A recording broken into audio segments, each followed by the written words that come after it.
안녕하십니까, 임락 연구소입니다. 이번 시간에는 7분 인명록 11번째 SF 소설의 창시자 허버트 조지 웰스에 대한 이야기를 해보려고 합니다. 11번째 오징어 외계인의 시작점 허버트 조지 웰스. 사이언스 픽션, 흔히 말하는 SF 소설은 보통 우리말로는 공상과학 소설이라고 불립니다. 과학적 사실을 근간으로 하고는 있지만 그만큼 비현실적인 내용을 다루고 있기 때문이죠. 사실 SF 소설의 정의를 내리기는 무척 어렵습니다. 그만큼 다양한 방면에 폭넓게 발을 거치고 있는 장르이기 때문이죠.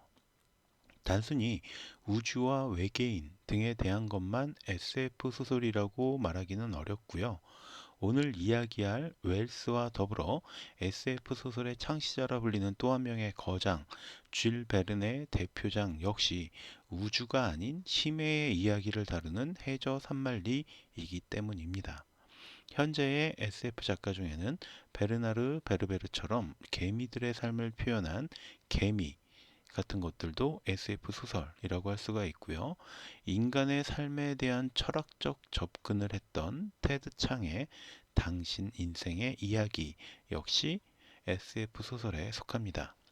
즉, 자연과학 분야인 물리학이나 천체 물리학, 화학, 수학 등이 아닌 심리학, 경제학, 사회학, 인류학 분야까지도 SF 소설의 범주에 들어간다라는 의미가 되는 겁니다.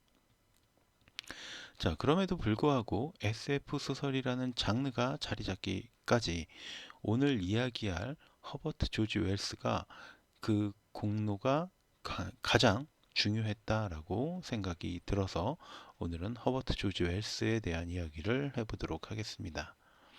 1. 역경을 이겨낸 소설가.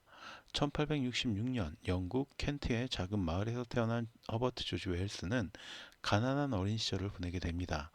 그의 아버지는 대단치 않은 크리켓 선수였던 데다가 웰스가 13살에 이혼까지 했기 때문에 웰스는 더 힘겨운 어린 시절을 보내며 스스로를 책임져야만 했죠. 덕분에 14살 때부터 포모건 점원, 화학약품상 보조, 백화점, 견습사원 등 여러 직업을 전전하며 일을 해야 했습니다. 그러다가 17살 무렵에 미드허스트의 문법학교에서 보조교사로 채용이 되어서 스스로의 공부도 함께 시작할 수 있었죠. 그러니까 돈도 벌고 공부도 할 수 있었다라는 거예요. 그렇게 공부를 제대로 시작한 웰스는 사우스 켄싱턴의 과학사범학교에 장학생으로 입학을 했고요. 특히 과학과 생물학 분야에 큰 관심을 쏟았습니다. 이후 런던 대학교에 입학한 웰스는 그곳을 졸업한 뒤에 유니버시티 코레스판던스 칼리지에서 생물학 강사로 재직하면서 본격적으로 글을 쓰며 작가로 첫 발을 내딛게 되었습니다. 그의 첫 번째 작품은 1893년에 출판한 생물학 교본이었습니다. 그런데 불행인지 다행인지 그 시기에 건강이 악화된 그는 생물학 강사 자리에서 물러날 수밖에 없었고요.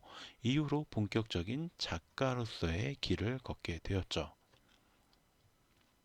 그러나 그때까지도 그는 자신의 재능에 대해서 자신이 없는 상태였는데 신문과 잡지 등의 소설과 비평 등을 연재하면서 조금씩 자신감을 얻게 됩니다. 그리고 1895년에 발표한 타임머신이 많은 사람들에게 호응을 얻으면서 자신이 지닌 작가로서의 재능을 깨닫게 되었죠. 타임머신은 시간여행을 주제로 인류의 미래에 대한 통찰력이 돋보인 작품으로 그가 지닌 과학적 지식과 상상력이 돋보인 작품이었습니다. 그리고 그때부터 많은 사람들이 SF 소설의 창시자라는 별명을 그에게 붙여주기 시작했죠.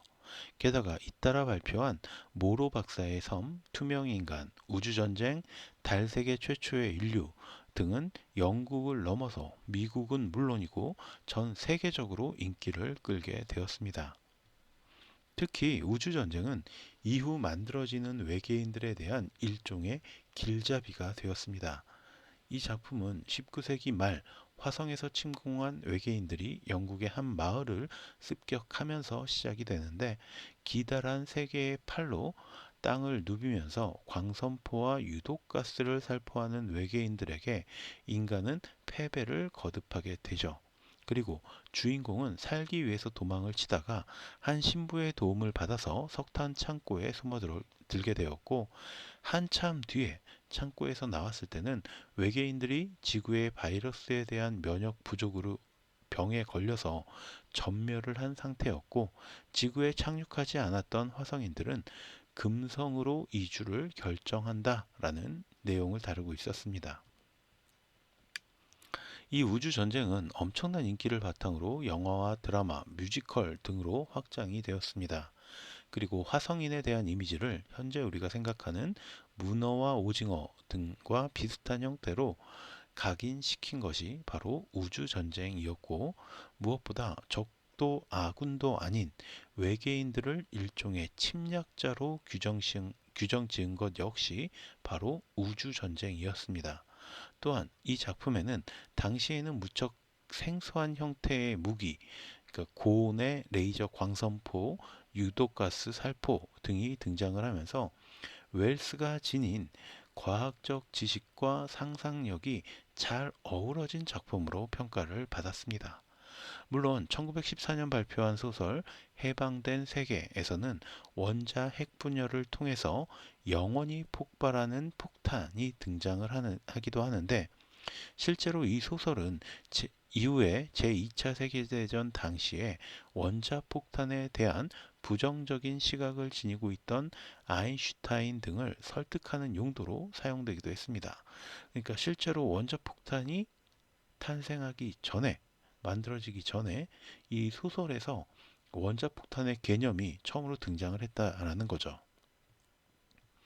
이 정치와 문명을 비판한 소설가, SF 소설로 엄청난 인기와 명성을 얻게 된 웰스는 이후 오히려 SF 소설과는 멀어진 태도를 보이게 됩니다.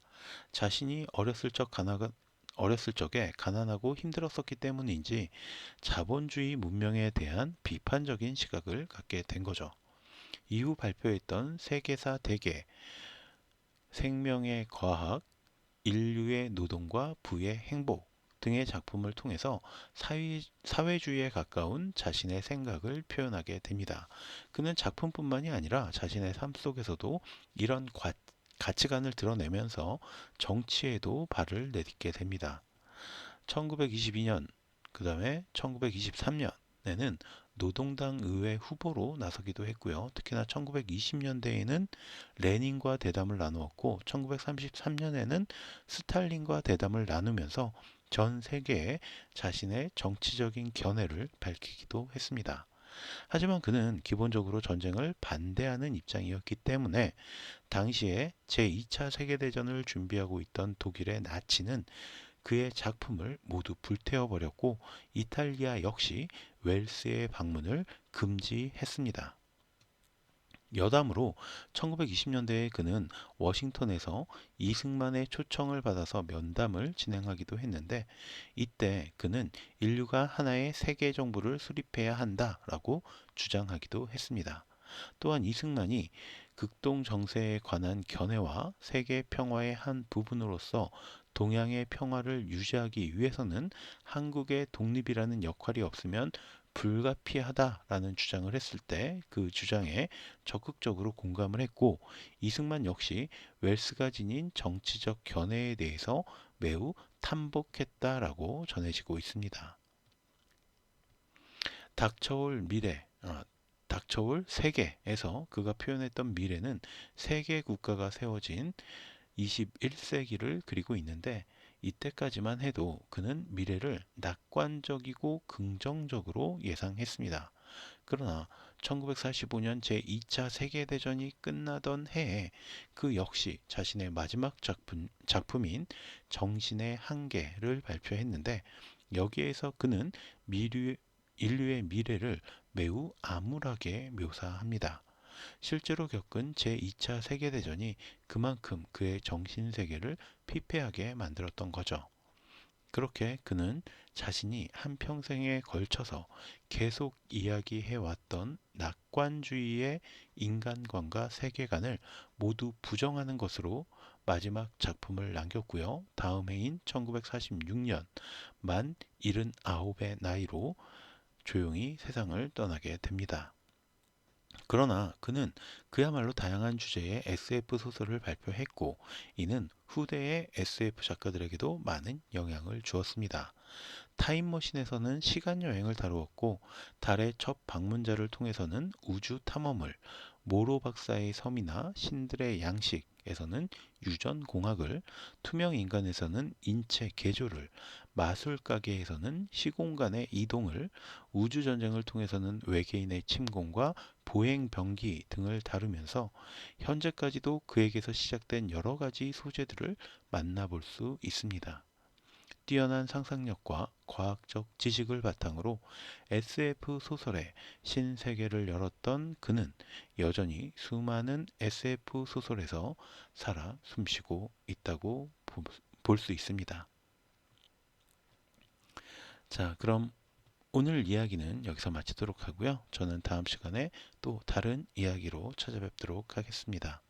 오늘 제가 소개해드린 콘텐츠가 여러분의 흥미와 호기심을 조금이라도 만족시켜 드렸다면 구독과 좋아요도 부탁드리겠습니다. 감사합니다.